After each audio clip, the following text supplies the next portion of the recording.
Hello everyone, welcome back to my channel. This side Siddhi and आज की class में मैं आप सभी के साथ डिस्कस करने वाली हूँ जितने भी student IGNOU MA history second year के हैं और आप सभी ने MHI 08 जो सब्जेक्ट है आपका history of ecology and environment in India. आज की वीडियो में मैं आपके साथ डिस्कस करने वाली हूँ इसके इम्पॉर्टेंट टॉपिक्स। आप लोगों के इतनी ज़्यादा रिक्वेस्ट आ रही थी, इतने ज़्यादा मैसेज आ रहे थे कि मैम जल्दी से बताइए कि MHI 08 के लिए इम्पॉर्टेंट क्वेश्चन जून में जो भी एग्ज़ाम होने वाला है 2024 में, उसमें सबसे ज़्यादा क्वेश्चंस किस वाले यूनिट से पूछे जा सकते हैं। तो उसके लिए आपको इस वीडियो के एंड तक बने रहना है, बिना वीडियो को स्किप करें। आज हम बात करेंगे कि आपके MHI 08 के लिए सबसे ज़्यादा इम्पॉर्टेंट यूनिट कौन सा है और उस यूनिट से सबसे ज़्यादा क्वेश्चंस किस तरीके से पूछे जाते हैं।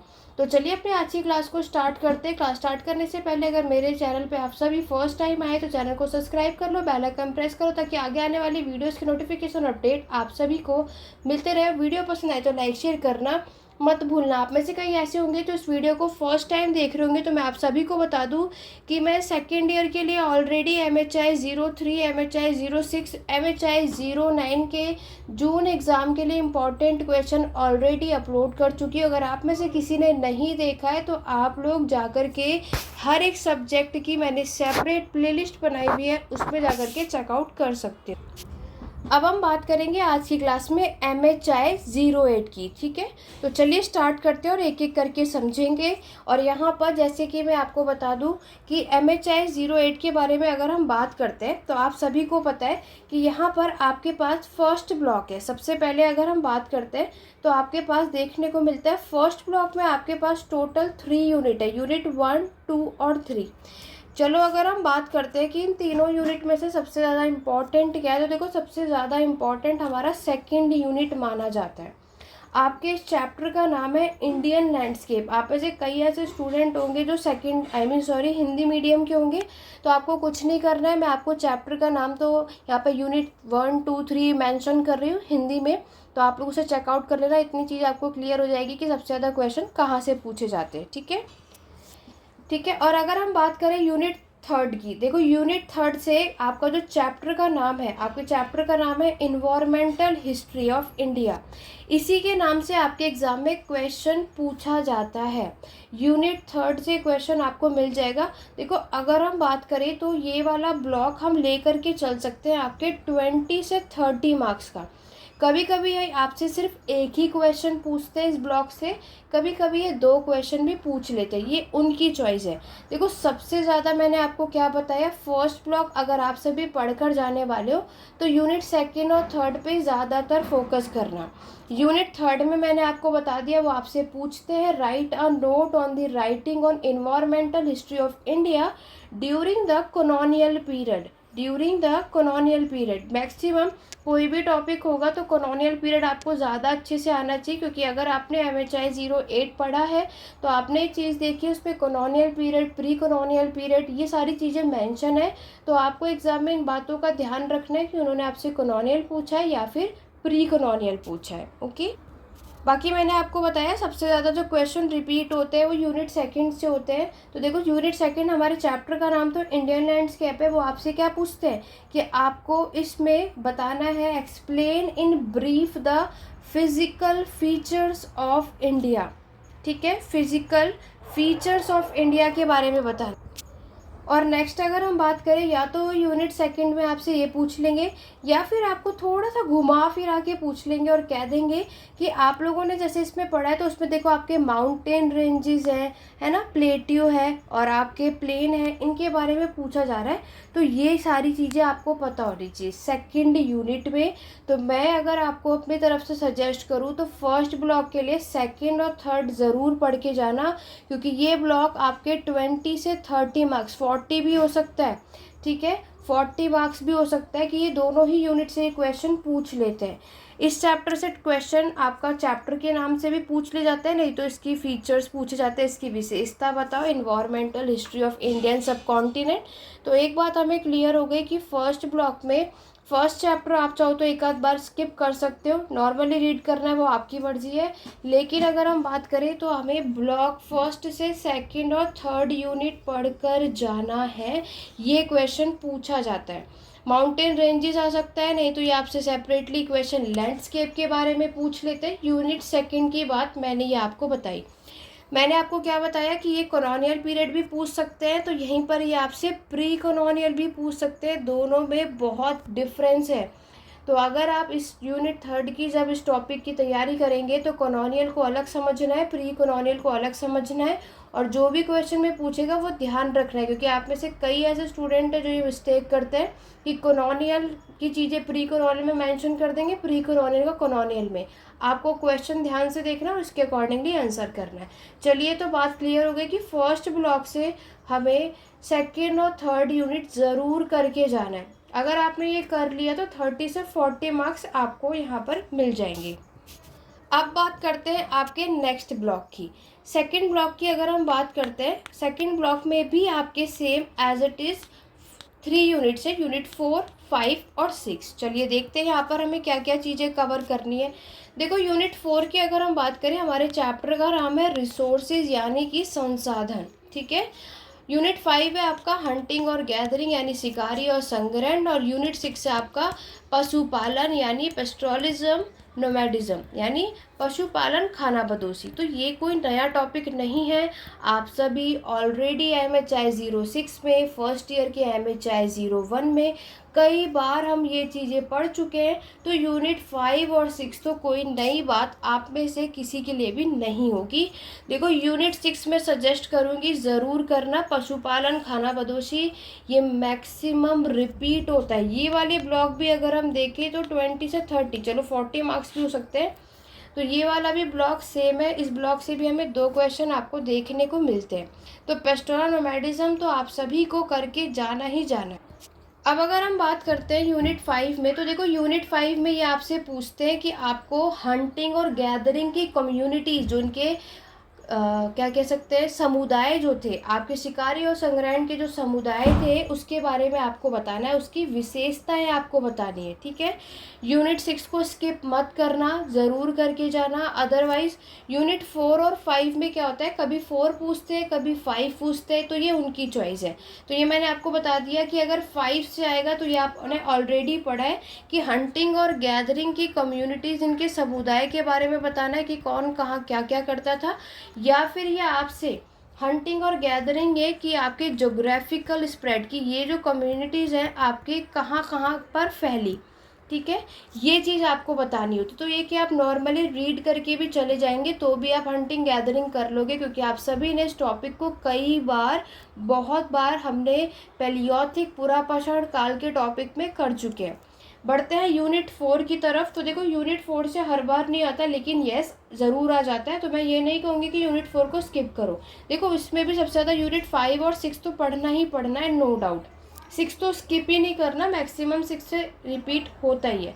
लेकिन अगर हम बात करें यूनिट 4, तो यूनिट 4 यानी हमारा जो रिसोर्सेज है, यहाँ से भी हमें क्वेश्चन मिल जाते हैं। कभी भी अगर इन्होंने यूनिट 4 से क्वेश्चन पूछा है तो वो क्या पूछते, तो इसमें से क्वेश्चन कम पूछे जाते हैं। ऐसा नहीं है कि नहीं, कभी कभी बाय चांस इन्होंने पूछा तो आप में इसमें से रिन्यूएबल रिसोर्सेज और नॉन रिन्यूएबल रिसोर्सेज ये टॉपिक पूछा जाता है। अगर इन्होंने यूनिट 4 से पूछा तो ये भी बहुत बेसिक सा टॉपिक है, संसाधन के बारे में आप सभी ने पहले भी पढ़ रखा है, तो इसको ज़रूर पढ़ के जाना अगर इन्होंने ये यूनिट 4 से क्वेश्चन पूछा तो। क्योंकि देखो, यूनिट 4 से क्या है, हर बार नहीं आता, कभी उनका माइंड चेंज हुआ तो यूनिट 4 वो ऐड कर देते हैं। मैक्सिमम यूनिट 5 और 6 से क्वेश्चंस पूछे जाते हैं। तो यूनिट 1 और यूनिट 4 आप नॉर्मली रीड करके जा सकते हो कि बाय चांस इन्होंने पूछ लिया तो आप लोग कर सको। देखो, यूनिट 1 तो आपका नेचर ह्यूमन रिलेशन है, ठीक है। लेकिन मैंने आपको क्या बताया, फर्स्ट ब्लॉक से हमें एक बात समझ आई, यूनिट 2 और 3 करना है, सेकंड ब्लॉक से यूनिट 5 और 6। बट ये नहीं है कि 4 स्किप करोगे, मैं और क्योंकि उनकी चॉइस है, कभी कभी वो 4 दे सकते हैं और दिया भी जाता है, ठीक है। लाइक दिसंबर 2021 में इन्होंने रिन्यूएबल नॉन रिन्यूएबल दिया, उसके बाद आया नहीं, तो क्या पता कि इस बार आपके एग्जाम में आ जाए। तो मैं आपको यही सजेस्ट करूँगी कि यूनिट 4 नॉर्मली रीड करके चले जाना कि बाय चांस आया तो आप उसको कर पाए। बाकी यूनिट 5 और 6 पहले भी आप पढ़ चुके हैं, लेकिन आपको फिर भी पढ़ना है। किस तरीके का क्वेश्चन आता है वो भी मैं आपको बता चुकी हूँ। अब बढ़ते हैं अपने सेकंड यानी थर्ड ब्लॉक की तरफ। मतलब हमें एक बात क्लियर हो गई कि अगर आपने फर्स्ट ब्लॉक सेकंड ब्लॉक को कवर कर लिया तो आप इसमें कम से कम 60 मार्क्स तो हो जाएगा हमारा, इजीली से 60 मार्क्स तो हो जाएगा। और 60 नहीं तो 50, मतलब आपके 100 में से हाफ यानी 50 मार्क्स का तो एग्ज़ाम हमारे फर्स्ट और सेकंड ब्लॉक से ही हो जाएगा। चलिए आगे बढ़ते हैं अपने नेक्स्ट थर्ड ब्लॉक की तरफ। अब आपका थर्ड ब्लॉक देखो थर्ड ब्लॉक की तरफ अगर हम बढ़ते हैं तो थर्ड ब्लॉक के अंदर आपके पास टोटल 4 यूनिट है। यूनिट 7, 8, 9 और 10 आप सभी ने देखा है। तो देखो ये वाले ब्लॉक की अगर मैं बात करूँ, जो मैंने इतने प्रीवियस ईयर को एनालाइज किया, ये ब्लॉक हमारा सिर्फ 10 मार्क्स का ही होता है। मतलब ज़्यादातर ये लोग क्या करते हैं, आपके इस थर्ड ब्लॉक से कभी भी इन्होंने इन चारों यूनिट में से कोई भी क्वेश्चन पूछा तो वो शॉर्ट नोट में आता है, लॉन्ग में नहीं पूछते। तो अगर आप थर्ड ब्लॉक करके जाने वाले हैं तो आपको क्या करना है कि 10 मार्क्स के अकॉर्डिंगली शॉर्ट नोट के एग्ज़ाम की प्रिपरेशन करनी। तो ये वाला ब्लॉक क्या समझ आया, 10 मार्क्स का। कभी कभी हो जाता है कि वो 20 में भी दे देंगे, अगर मैक्सिमम तो 10 में ही देते हैं, लेकिन बीच में क्या हुआ इन 5 सालों में एक बार इन्होंने 20 मार्क्स में भी ऐड कर देते, बट उससे बेटर नहीं करता। अब देखो यहाँ पर ब्लॉक थर्ड के यूनिट 7 की अगर मैं बात करूँ तो यूनिट 7 में आपसे क्या पूछा जाता है, आपको बताना है environmental condition and the agriculture of the in the civilisation. देखो ओवरऑल अगर आप देखोगे तो ये वाला जो ब्लॉक है आपका, ये है हमारा हड़प्पा की सभ्यता के ऊपर, यानी हड़प्पन सिविलाइजेशन। यहाँ पर इस वाले ब्लॉक में क्या है, कहीं से कुछ भी दे सकते हैं। तो यूनिट 7 से मैंने आपको क्या बताया कि अभी तक इन्होंने क्या पूछा है, आपका कोरिलेशन पूछा है, किसके बीच में, बिटवीन द इन्वायरमेंटल कंडीशन। ठीक है, मैं शॉर्ट में लिख रही हूँ, बट अगर आप चाहो तो अपने पूरे फॉर्म में लिख सकते हो। तो environmental condition and the agriculture, ठीक है, of the Indus valley civilisation. तो आपको इन्वायरमेंटल कंडीशन और एग्रीकल्चर जो हमारे हड़प्पा के समय पर हुई थी उसके बारे में आपको बताना है। ठीक है, यूनिट 7 से जो क्वेश्चन पूछे जाते हैं तो वो इस तरीके से आपको देखने को मिलता है। अगर इस ब्लॉक से आया तो यूनिट 8 से देखो, यूनिट 8 से इन्होंने क्या पूछा है कि आपको इंडस वैली सिविलाइजेशन के समय पर एग्रीकल्चर का क्या पैटर्न रहा है। ठीक है, एग्रीकल्चर का क्या पैटर्न रहा है ये आपको पता होना चाहिए। देखो ये ब्लॉक में आपको यही कहूँगी कि ज़्यादातर इस वाले ब्लॉक से एक ही क्वेश्चन आता है, तो वो उनकी चॉइस है 10 मार्क्स का दे या 20। मतलब ओवरऑल हमें ये समझ आता है कि इस ब्लॉक से आपको सिर्फ एक ही क्वेश्चन देखने को मिलेगा। ठीक है, चलिए दोबारा से यूनिट 7 से आपसे क्या पूछा जा रहा है कि आपको बताना है कि यहाँ पर do you agree that the beginning of agriculture constitute a water set in human nature relation. तो एक बात समझ आ गई, ब्लॉक थर्ड करके जाने वाले एक ही क्वेश्चन आता है, ज़्यादातर यूनिट 7 से यहाँ पे रिपीट होते हैं क्वेश्चन, तो पढ़ कर जाना। ठीक है, अगर इन्होंने यूनिट 9 से पूछा तो यूनिट 9 में इन्होंने आपसे पूछा है रोल ऑफ जोग्राफिकल फैक्टर्स। सब कुछ आप सभी यहाँ पर नोट कर सकते हो। ठीक है, और पूरी जो भी कोई भी चैप्टर मैंने आपको बताया सब कुछ पढ़ने की ज़रूरत नहीं है, जो टॉपिक्स मैं आपको बता रही हूँ वो कर सकते हो। तो यहाँ पर सेकंड अर्बनाइजेशन में आपको बताना है कि ज्योग्राफिकल का क्या रोल है, ये आपको इस यूनिट 9 से पूछा जाता है, जहाँ पर आपको सेकंड अर्बनाइजेशन इट मीन्स जिसमें हम आयरन एज की शुरुआत होती है उसको मानते हैं या जानते हैं, वो चीज़ आपको मेंशन करनी है। तो याद रखना साफ साफ, ये ब्लॉक से सिर्फ एक ही क्वेश्चन आता है, वो भी 10 या फिर 20 मार्क्स में भी आ सकता है। ठीक है, 10 या 20 मार्क्स में किसी में भी आपको ये ब्लॉक देखने को मिल जाएगा। तो ब्लॉक थर्ड से हमें एक बात समझ आ गई कि अगर आप सबसे ज़्यादा फोकस कर रहे हैं तो यूनिट 7 और 8 से करके जा सकते हो, बाकी आपकी चॉइस है। तो अगर मैं आपको कहूँ तो यहाँ पर आप 7 और 8 ज़्यादातर पढ़ के जा सकते हो, बाकी 9 और 10 है नॉर्मल एक रीड करना है, वो आपकी चॉइस है। चलिए आगे बढ़ेंगे नेक्स्ट ब्लॉक की तरफ। नेक्स्ट ब्लॉक है हमारा ब्लॉक 4। देखो आप में से कई ऐसे स्टूडेंट हैं जो अभी पता है बहुत सारे हैं जो कि ऑलरेडी मैंने बहुत सारे टॉपिक्स की वीडियो अपलोड कर दी है, तो यहाँ पर उनको रहता है कि मैम आपने तो पूरी बुक ही बता दी कि सब कुछ पढ़ना है। तो मैं दोबारा से बता दूँ, ये बातें सिर्फ वही स्टूडेंट कहते हैं जो वीडियो को बिना स्किप के देखते ही नहीं, स्किप कर कर के देखते, इसीलिए उनको ये डाउट है। तो मैंने आपको पहले भी बताया कि मैं आपको हर एक ब्लॉक से इम्पॉर्टेंट टॉपिक बता देती हूँ। चॉइस आपकी है कि आपको कौन सा यूनिट करना है और कौन सा नहीं, क्योंकि हर एक स्टूडेंट के हर एक टॉपिक समझ में आए ये ज़रूरी नहीं है। इसीलिए अगर मैंने आपको सिर्फ वो 5 टॉपिक बोले और उसमें से अगर सिर्फ 3 आए या 2 आए, फिर क्योंकि यहाँ पर टीचर का माइंड भी तो चेंज हो सकता है, ऐसा थोड़े कि सिर्फ वही क्वेश्चन आएगा। तो यहाँ पर मैंने आपको बता दिया, अगर स्टार्टिंग के 3rd ब्लॉक भी तक पढ़कर चले गए आप सभी, जिसमें मैंने यूनिट 2nd 3rd आपका यूनिट 5 6 7 और 8, तो भी आप 60 to 70% कवर करके चले जाओगे। ठीक है। यूनिट 4 मैं नहीं कहूँगी कि नहीं आएगा, आ सकता है, आपके रिसोर्सेज रिन्यूएबल नॉन रिन्यूएबल, तो आप पढ़ के जाना। अब आगे बढ़ते हैं आपके नेक्स्ट ब्लॉक 4 की तरफ। ब्लॉक 4 की अगर हम बात करते हैं तो आपके पास टोटल यहाँ पर 11 12 13 और 14, इट मीन्स यहाँ पर आपके पास टोटल कितने यूनिट्स हैं? बिल्कुल 4 यूनिट्स हैं। अब यहाँ पर अगर हम बात करते हैं तो हमारे पास यहाँ पर क्या है, ब्लॉक 4 में देखो ये वाला ब्लॉक इम्पॉर्टेंट है, 40 मार्क्स का ब्लॉक है, यहाँ से 2 क्वेश्चंस पूछे जाते हैं। ठीक है। अब अगर हम बात करें 11 यानी जो यूनिट 11 है, आपके इस चैप्टर का नाम है एनर्जी रिसोर्सेज। ठीक है। यूनिट 12 का नाम है वाटर रिसोर्सेज, और 13 है आपका फॉरेस्ट रिसोर्सेज, और लास्ट है आपका मेटल और मिनरल रिसोर्सेज। तो ये मैं आपको कहूँगी कि आपको ये चारों के चारों ही यूनिट पढ़ने ही पड़ेंगे। ठीक है। क्योंकि ऐसा मैंने आपको क्या बताया, देखो वाटर और फॉरेस्ट रिसोर्स को तो आपको छोड़ना ही नहीं है, ये आपको आपके एग्ज़ाम में बिल्कुल मिलने वाला है, इसमें कोई डाउट नहीं है। तो वाटर और आपके फॉरेस्ट रिसोर्सेज आपको करके जाना है। उसके अलावा वो आपसे एनर्जी रिसोर्सेज भी पूछ सकते हैं और मेटल और मिनरल रिसोर्सेज भी।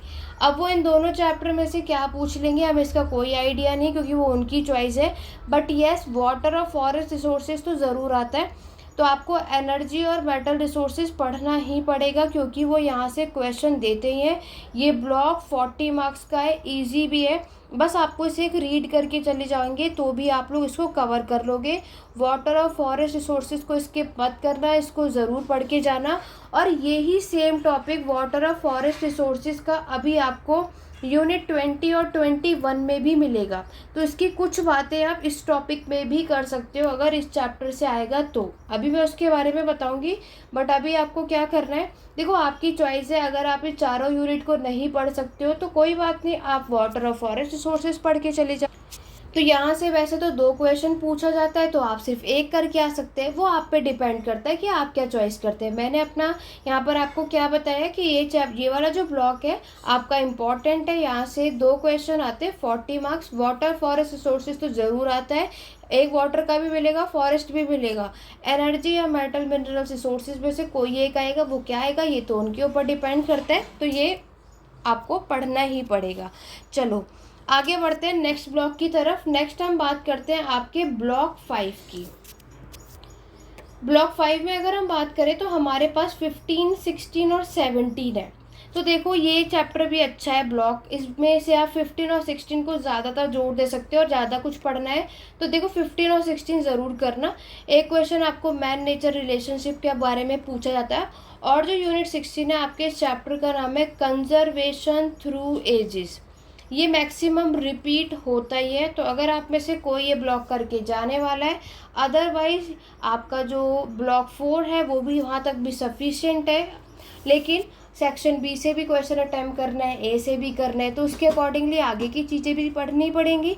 देखो इस ब्लॉक में यूनिट 17 मैक्सिमम रिपीट होता है, 15 भी होता है, मैं ये नहीं कहूँगी। तो आप लोग इसमें से क्या करके जा सकते हो, 15 और 16 और 17 से कभी भी ये क्वेश्चन पूछते हैं तो क्या पूछते हैं, देखो यहाँ से एक ही क्वेश्चन आता है, आपको बताना है ट्रेडिशनल, ये चैप्टर का नाम नहीं है, ये मैं क्वेश्चन बता रही हूँ, तो ये भी एक अच्छा चैप्टर है। Traditional view of environment changes with the coming of industrial as. यहाँ पर आपको बताना है जब इंडस्ट्रियल की शुरुआत हुई थी तो उसमें इन्वायरमेंट पर उसका क्या इफ़ेक्ट पड़ता है, क्या बदलाव आता है, वो आपको बताना है। यूनिट 17 भी अच्छा टॉपिक है, यहाँ से भी मिल जाते हैं आपको क्वेश्चन। देखो ये ब्लॉक की मैं अगर बात करूँ तो इससे भी ज़्यादातर एक ही क्वेश्चन पूछा जाता है 20 मार्क्स के लिए, तो आपको ये पढ़कर जाना है, ठीक है। देखो यूनिट 16 से मैंने आपको क्या बताया, आपका जो चैप्टर का नाम है इन्वायरमेंटल कंजर्वेशन, ये आपको क्वेश्चन मिल जाता है। ये ब्लॉक मैंने आपको बता दिया कोई भी एक आता है। ज़्यादातर यूनिट 16 रिपीट होता है, maximum conservation through ages repeat होता है। मैं आपको दोबारा से बता रही हूँ 15, 16, 17 में से सबसे ज़्यादा 16 पूछा जाता है, बट 17 से एक ही क्वेश्चन आता है आपके इंडस्ट्रियल के ऊपर, तो ये आप पढ़कर जा सकते हो, ठीक है, एक ओवरव्यू की तरह। बाकी आप 15, 16 पे ज़्यादातर फोकस दोगे तो भी चलेगा। चलो आगे बढ़ते हैं हमारे नेक्स्ट ब्लॉक की तरफ, जो कि आपका ब्लॉक 6। देखो ब्लॉक 6 बहुत अच्छा है, यूनिट 18, 19, 20 और 21। तो अभी मैंने आपको एक चीज़ बताई कि यूनिट 20 और 21 ये आपका फॉरेस्ट और वाटर रिसोर्सेज है, ये दोनों भी करना ज़रूरी है। तो ये मैं पहले भी आपको बता चुकी हूँ कि अगर इस वाले ब्लॉक से इन्होंने फॉरेस्ट पूछा है तो वो आपके जो ब्लॉक 4 था ना उस वाले ब्लॉक से वाटर पूछ लेते हैं। अगर इस वाले ब्लॉक से वाटर पूछा है तो उस वाले ब्लॉक से फॉरेस्ट पूछ लेते हैं। तो ये आपको पढ़कर जाना है। अब डिफरेंस कैसे पता चलेगा, जब इस ब्लॉक से क्वेश्चन आएगा तो क्वेश्चन के आगे कॉलोनियल पीरियड मेंशन होगा, ठीक है।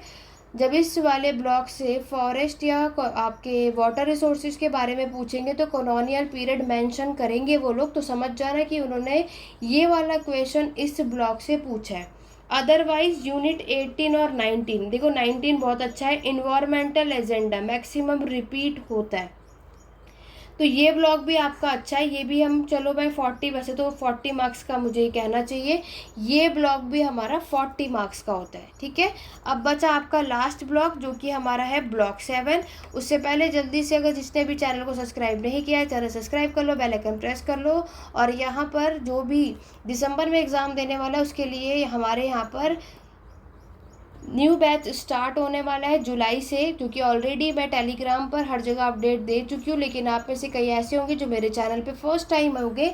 तो अगर आप में से किसी को भी बैच लेना है, नोट्स लेना है, क्लासेस लेना है, तो ये व्हाट्सअप नंबर है 8882196980 पे कांटेक्ट कर सकते हो, बाकी की अपडेट ले सकते हैं। ये कोर्स आपके एग्ज़ाम के लिए सफिशिएंट होगा, फिर आपको कहीं से भी कोई और बुक, कोई और वीडियोस, कहीं कुछ भी और पढ़ने की ज़रूरत नहीं पड़ेगी। तो आप में से कोई भी इंटरेस्टेड है तो यहाँ पर इस नंबर पे कांटेक्ट कर सकते हैं। अदरवाइज़ डिस्क्रिप्शन में टेलीग्राम चैनल का लिंक यहाँ पर अपलोड कर रखा है, उसको ज्वाइन कर लो ताकि बाकी की इग्नू से रिगार्डिंग कोई भी अपडेट हो तो उसकी अपडेट आप सभी को मिलते रहे। देखो अब अगर हम बात करते हैं आपके लास्ट ब्लॉक की, ब्लॉक 7, तो ब्लॉक 7 की अगर मैं बात करूं तो यूनिट 22 और यूनिट 23, ये देखो ये सारे ब्लॉक बहुत अच्छे हैं। देखो 23 जो आपका चैप्टर है वो होता है बायोडाइवर्सिटी, इसको कोई भी नहीं स्किप करेगा, बायोडाइवर्सिटी ज़रूर करना। यूनिट 23 से या तो बायोडाइवर्सिटी पूछेगा या तो फिर आपसे इन सितु और एक्स सितु का क्वेश्चन आता है, इन दोनों में से कोई एक आएगा, लेकिन आएगा ज़रूर, या तो बायोडाइवर्सिटी आएगा या एक्स सितु और इन सितु आता है। यूनिट 24, 25 और ये 20, इसमें से क्या होता है, जो भी क्वेश्चन आता है ज़्यादातर 10 मार्क्स का आता है। अगर हम इस चैप्टर की बात करते हैं तो जैसे कि देखो यूनिट 22 की मैं बात करूँ, यूनिट 22 में आपसे क्वेश्चन पूछ लिया था सोशल इकोलॉजी, जो इस लास्ट ब्लॉक को करने वाला है, आपकी चॉइस है। अदरवाइज यूनिट 23 भी पढ़ के जा सकते हो, बाकी स्टार्टिंग के ब्लॉक भी कर लोगे तो भी आप इजीली से 100 मार्क्स का कवर कर ही लोगे। लेकिन आप में से कोई ऐसे भी होगा जो लास्ट ब्लॉक तक करने वाला है, तो सोशल इकोलॉजी, इको सोशलिज्म और इको फेमिनिज्म, ये दोनों आपको करने हैं। ये हमेशा 10 वाले शॉर्ट नोट में आपको मिलेगा ही मिलेगा, इसमें कोई डाउट है ही नहीं, ठीक है। तो अगर आपको करना है तो यूनिट 22 और 23 सब कुछ नहीं पढ़ना है, तो 22 और 23 ज़रूर करके जाना, सफिशिएंट होगा आपके एग्ज़ाम के लिए, ठीक है, वो आपके ऊपर है। और ये सारे ब्लॉक्स मैंने आपको बता दिए कौन सा करना है कौन सा नहीं। इसमें से यूनिट 16 और 17 सबसे ज़्यादा तो 16 पे फोकस करके जाना अगर आप ये वाला ब्लॉक करने वाले हो। 15, 17 से क्या आया उसको एक नॉर्मली आप पढ़ के जा सकते हो, आपकी चॉइस है। तो ये था आपका कंप्लीट है, चाहे 08 के इम्पॉर्टेंट क्वेश्चन, मैंने चैप्टर भी बता दिया, उस चैप्टर से रिलेटेड क्वेश्चन क्या आते हैं वो भी यहाँ पर ऐड करके बता दिया है। अब आपको कौन सा करना है कौन सा नहीं वो आपकी चॉइस है। बाकी आपको पता है सेक्शन ए सेक्शन बी में 2-2 क्वेश्चन करने कंपलसरी है, और एक क्वेश्चन है वो कहाँ से करना है आपकी चॉइस है। अगर आपने स्टार्टिंग के 3 से 4 ब्लॉक अच्छे से कर लिए तो सेक्शन ए से 3 क्वेश्चन आप अटैम्प्ट कर लोगे, सेक्शन बी में से जो लास्ट के ब्लॉक से जो टॉपिक्स मैंने आपको बताए हैं यहाँ से आप सभी इजीली से क्वेश्चन अटैम्प्ट कर पाओगे। ओके स्टूडेंट, तो चलिए आज की क्लास में बस इतने। आशा करती हूँ आपको आज की वीडियो पसंद आई होगी, तो वीडियो को लाइक शेयर करना बिल्कुल भी मत भूलिएगा, और इससे रिगार्डिंग कोई डाउट हो तो आप कमेंट के थ्रू पूछ सकते हैं। तो चलिए स्टूडेंट आज की वीडियो में बस इतना ही, मिलते हैं अपने नेक्स्ट वीडियो में। Thank you for watching.